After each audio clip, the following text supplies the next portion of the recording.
Sports Scene is proudly brought to you by Telecom PNG Limited.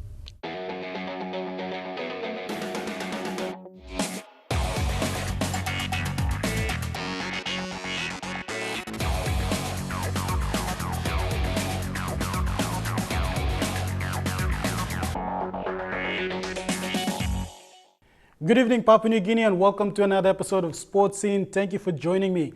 Unfortunately, my co-host won't be joining us tonight. He's out on the overseas job tour at the moment, but not to worry. There's lots of exciting sporting events to feature on tonight's show. Now let's take a look at what's coming up on the program tonight. The Hebou PNG Barramundis redeemed themselves by a 26-run victory over United Arab Emirates in the second match of the one-day international. Pacific Towing Regatta V6 Outrigger Canoe Racing. PNG track and field athletes achieving significant milestones abroad.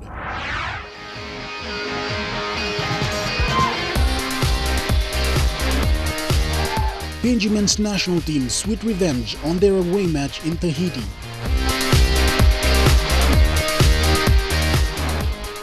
All that and more on tonight's show. Yes, we have all that and more on tonight's show, but first, here's a look at our weekend sporting briefs.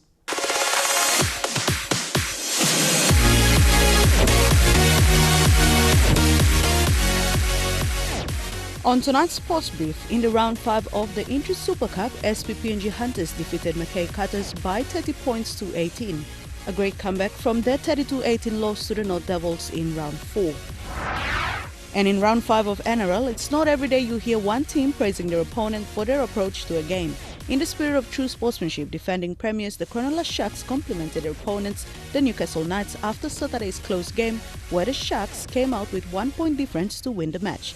With very little rooting for a win to come their way, the Knights did not let the Sharks get an easy win. They went head-to-head till the full-time buzzer went. And the Melbourne Storms, currently holding the top spot on the ladder, have remained unbeatable for 5 rounds straight. The win over the weekend against the Penrith Panthers with 28 points to 6 only affirms that. PNG sprint queen Toya Whistle is now unofficially deemed as Australia's fastest woman after beating Australian number 1 Melissa Breen by 0.3 seconds recently with 11.44 seconds to a name in the Australian Athletics Championship, and she took out gold while Breen the silver. This is not the first time for Whistle to outdo Breen. There were 2 other occasions where Breen fell short of beating Whistle. Whistle narrowly missed the qualifying standard for the World Championship in London this August. Co-coach Tony Fairweather said she is in the best shape at the moment.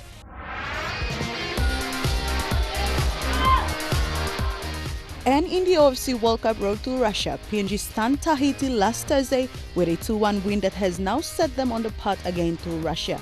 After losing to Tahiti 3-1 in the first meet, their redemption last week comes as a push factor as they wait to meet Solomon Islands, a team that will definitely question PNG's abilities on the field.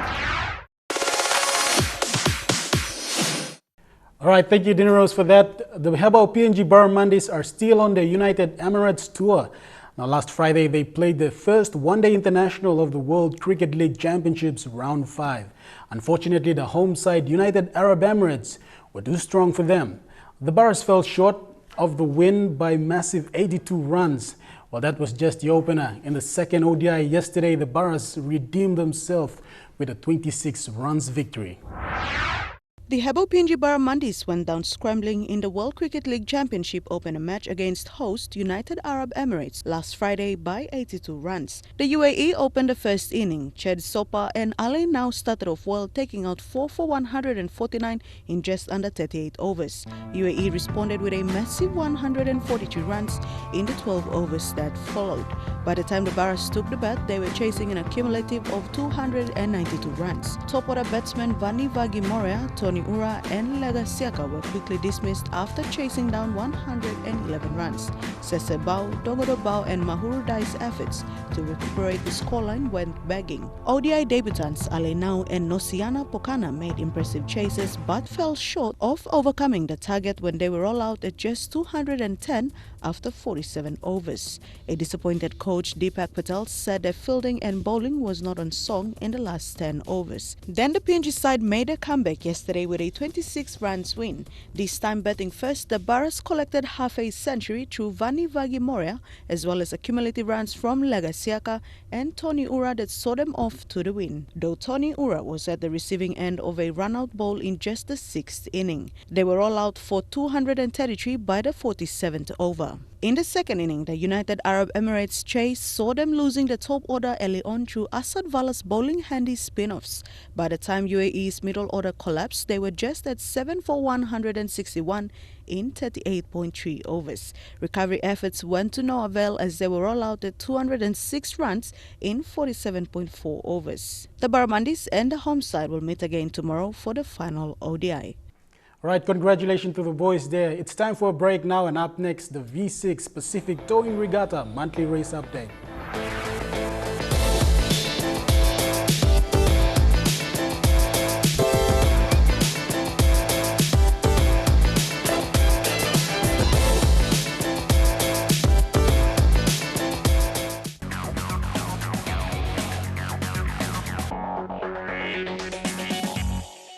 Welcome back, you're watching Sports Scene. To water sport, the Pacific Towing Regatta race took place at Ella Beach over the weekend, which saw 3 affiliated outrigger canoe clubs and the PNG Canoe Association, the Konyodobu Canoe Club 3K, Port Moresby Outrigger Canoe Club, and of course Camper Lever Club, traveling in all the way from Babaka village outside of Port Moresby to participate. The event consists of straight sprints of 250 meters and 500-meter course.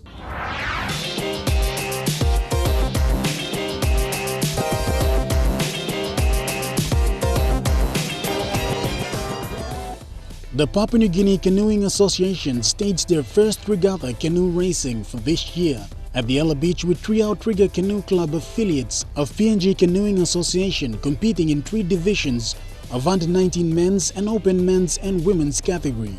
The event started off with the registration of the teams before the actual race commencing at around 9 a.m. The Open Women's Division were the first to hit the waters in the 250-meter sprints that saw the battle between Pom Outrigger Canoe Club and Camper Lever Club from Babaka Village. KLC would finish the race first in the women's category.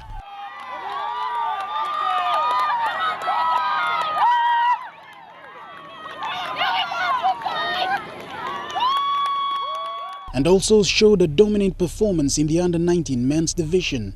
But in the open men's division, Konyodobu Canoe Club 1 put on a strong performance, edging out KLC to take the lead.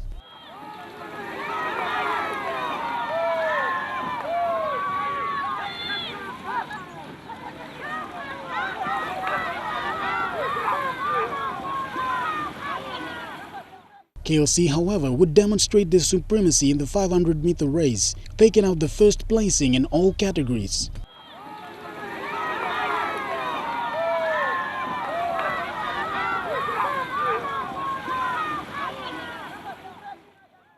POMCA Interim President Neil Pepperfis says the idea of the competition was to get everyone together and share the idea of paddling with the aim to attend the PNG Games as well as other international tournaments. It's a monthly competition and we'll be running this throughout the year as a lead up to the PNG Games later on in the year in Kimby. And obviously we've also got our eye next year on the World's Sprints, which is in Tahiti. So the idea is to start a regular event every month, and obviously for everyone to paddle, have a chance to paddle, but also to start bringing in some serious competition and increase our abilities. The competition is primed to increase with its current divisions in the 200-meter and 500-meter events. The 250 and the 500-meter, what we may introduce in the future is some turns in the races, and we'll also introduce a long distance race as well, around about 25-kilometer race. With the success of the PNG Women's VAA team in the 2015 Pacific Games, the association has set in place long-term goals to reach that level in the near future. It's absolutely, and I think this is what everybody needs to understand when they're paddling out there, is that there's a long-term goal. We've got a very long-term goal. We've got a 3-year plan, strategic plan, and you never know. Some of the young under-19s that may have paddled in their first competition today for the first time could be our potential gold medals in the next SB Games of the world sprints and the world distance racing. So every race is a lead up to a build up to something special, and that something special could be the opportunity to paddle for your country. The PNG Canoe Association and its affiliate clubs are open to new recruits who are keen to join the sport. Viewers out there, you've got 3 clubs at the moment, Pomok, 3K and KLC. They're all looking for members. They'd love to have you on board, and please contact the clubs. They'll gladly have you on board. And also potential sponsorship out there. This current race is sponsored by Pacific Towing. But VAR is a fabulous sport. It's a sport that PNG does very well in. We gold medaled in the last SP Games, and we're looking for all the support we can get to. Also, the association has plans to incorporate V12 and singles in this particular event in the near future.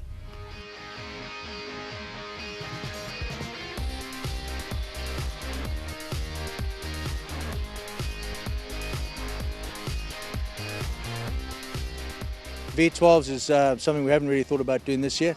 We will do that as we get into the Worlds, and we'd also like to look at introducing some singles as well, single races. So a lot of work to be done, but a good start for the event, and I'm pretty positive we'll be able to build on it and finish off the year on a big high.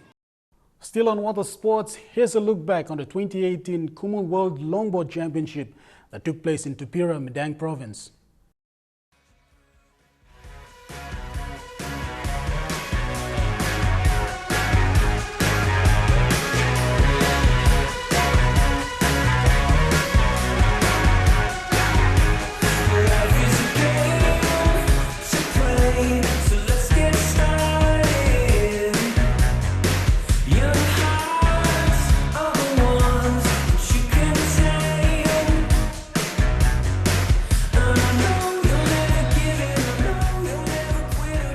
History was made at the small village of Tupira in north coast of Boge in Madang Province when the World Surfing Championships was staged. The global surfing event will forever be embedded in the hearts and minds of the locals, as well as the touring surfers and the media. The biggest crowd of the event arrived in groups, some walking through the night to arrive just in time for the day's action. History was again made at the first ever professional surfing event held in Papua New Guinea soil, as Tyler Jensen and Chloe Kalman were crowned the inaugural Kumul World Longboard Champions. The event was streamed live on YouTube and broadcasted to millions of viewers around the world. Thanks to telecommunications leader Telecom PNG Limited, with the 4G LTE signal providing the ease of access to participants and officials at the event.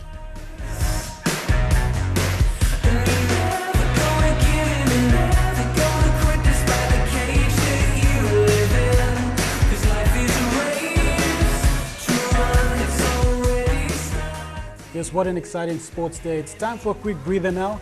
And when we come back, we take a look at some exciting volleyball competition.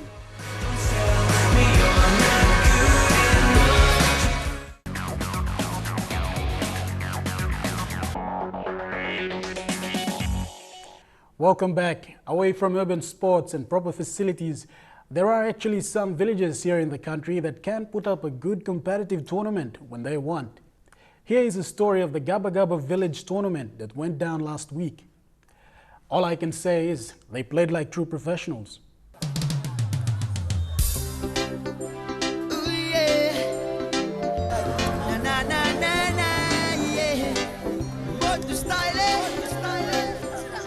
Gabagaba Village in the Central Province last Wednesday launched its 3-day volleyball tournament that had teams coming from Hiri East, Rigo Coast and Rigo Central. The competition was an initiative brought forward by the Gabagaba community and supported by the Central Governor Kila Hauda. With a total cash prize of 10,000 kina up for grabs, the teams played in pools A, B and C. The women's division had a total of 14 teams, while the men's came in with a massive group of 28 teams. After 2 days of testing volleyball, last Thursday's quarter-finals saw 16 teams battle to retain a spot in the semis, 8 men's and 8 women's teams. Teams from Hula, Tubusarea and host Gabagaba met in the elimination rounds. Gabagaba Team 1, Lakwas, Baptism Remnants and Just Waba are some of the teams that brought on exceptional performances. In the women's, Baptism Remnants, Lakwas, Gabagaba and Masa were the talk of the day with fierce volleyball action. And in the men's, Baptism Remnants again, Diu Golos, Gabagaba Team 1 and Hula Team Just Waba were the forces that kept the tournament from going into semi-finals till dusk. The initial 3-day competition was then extended to Saturday, where they had heated finals. The women's division saw exceptional highlights from Lakwes and the Gabagaba team as they fought their way to the grand final. Despite challenging opposition from the home side, the Tupira ladies, the Lakwes, toppled the scoreline with a 3-0 win on Friday. In the men's division, the grand final saw Gabagaba's Diogolos take on Just Waba in stunning fashion. In the first set, visiting team Just Waba made their intentions known early with a 25-23 scoreline and claimed the set. The Diogolos responded in the second set that saw them to a 25-20 win that leveled the scoreline at 1 set flat. By the third set, the Diogolos were well on the way to victory with that set to the name as well. Late recovery efforts went begging as the Diogolos set the marks as champions and claimed the last set. Volleyball may not be a seasonal sport in some Motuan village of Central Province, but the turnout and participation over the last 4 days of the Gabagaba Village Tournament is a testament of the incredible interest it holds among the locals. With a total of 42 teams participating during the 4 days event, Gabagaba villages as well as the people from surrounding villages in Hiri Coast, Rigo East and Rigo Coast packed the venue. The initial reception for a first-timer in a Motuan village such as Gabagaba would be the warm welcome and the laid-back community. Until this happens,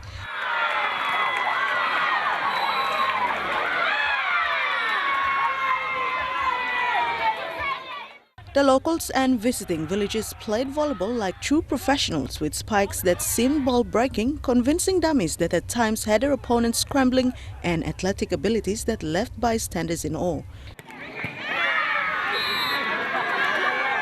All this happened in makeshift courts on the sand, but the atmosphere was very competitive, and the sand, dust and excruciating heat did not hinder the players and their brilliance on court.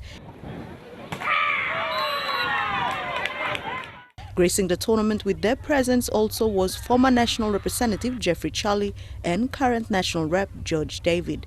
Both played in Hula's Walai Dolphins team, though their team was not able to secure a spot in the finals. By the quarterfinals of the tournament, the supporters were kept on their feet until the grand final.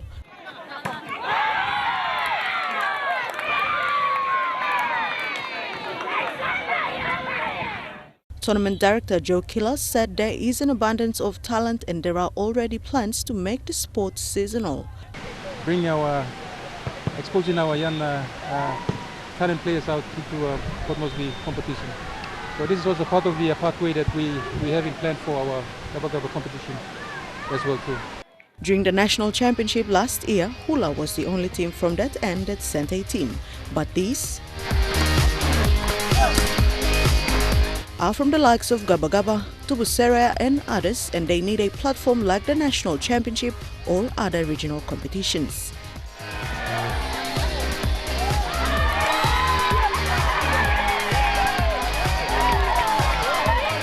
Yes, they did play like true professionals there. Now moving on, our track and field athletes have been doing extremely well in the international scene, reaching greater heights with their performances. The likes of US-based athletes Adrian Munagi, Relic Kaputin, Robson Jinambe, and yes, Pacific Sprint Queen Toya Whistle.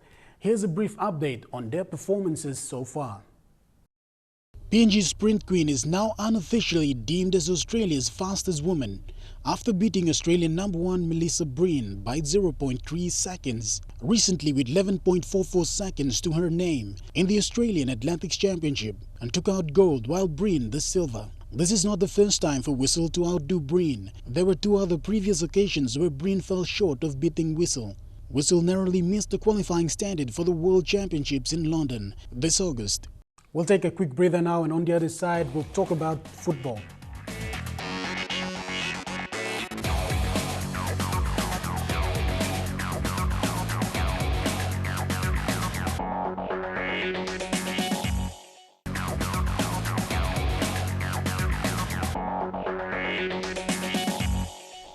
Wherever you are around Papua New Guinea, welcome back to Sports In. To football, Papua New Guinea well and truly buried the memory of their home game lost to Tahiti in Port Moresby by beating the Polynesian side 2-1 with a dominant performance in Papeete. to claim 3 crucial points in the chase for a spot in the 2018 FIFA World Cup Russia qualifiers OFC Stage 3 final. Rarely a pessimist, Syritslav is again at the forefront of PNG's continued success as the country embarks on another history-making course. Recently returning from a successful trip to Tahiti, the head coach of PNG is serenely calm, seated comfortably, candid, happy with the performance of his men after the Papaete coup. Feeling perhaps one of the youngest senior sides ever to take the field for PNG, Syritslav had come under heavy scrutiny leading up to the first leg qualifier in Port Moresby. 9 players pulling out, another handful unavailable due to visa restrictions and suspensions had placed the PNG team in an almost insurmountable task, and a 25th minute send-off didn't improve their chances. The subsequent loss had left PNG teetering on the brink of a downfall. That glorious ride to the final in last year's Nations Cup, a long-forgotten episode. For some, the away trip to Tahiti was merely a formality, a prelude to PNG's impending exit. But the never-say-die attitude that encapsulates the PNG ethos would rise to the fore. A 65th minute header by Patrick Isa, and of course who else but Raymond Gonemba, would again create history. I would say there's still a long way to go. For me, it's the next match against Solomon in Solomon Islands that counts. Papua New Guinea will now face the Bonitos of Solomon Islands. The recent history against them is a good one. A 2-0 loss in February in Honiara in 2016, their first friendly in almost 4 years, had set the platform for back-to-back wins both away and back here in Port Moresby, as Papua New Guinea look to assert themselves. Has put Papua New Guinea 2-1 up. It'll be 2 totally new matches. We can't live on the success we have had against them for the 2 last times. We have to take the next match and say that's the very deciding one. Debate has ranged among supporters of the national team. Does the euphoric feeling continue, or should it be a subdued atmosphere with PNG having yet to reach their final destination? For Fleming Syritslav, his thoughts are only with the team, but does admit he is happy with the support received so far. It's for me always, and it's also like this for the players you're mentioning there, it's the team. Nothing is bigger than the team, and that's how, if we have had a bit of success, then you can say that's how we actually have reached our success. It's by standing together as a team. The road to Russia remains a long one, but no longer an impossible dream as was once thought. Well, unfortunately, that's all I have time for you tonight, but do join me again same time next week. If you have missed this episode or any of our previous episodes, you can go to EMTV Online and catch up on all the latest in sports. If you have any sports-related stories that you'd like us to feature on our show, you can send us an email to sports@emtv.com.pg. Until then, thank you for your company. Good night, Papua New Guinea.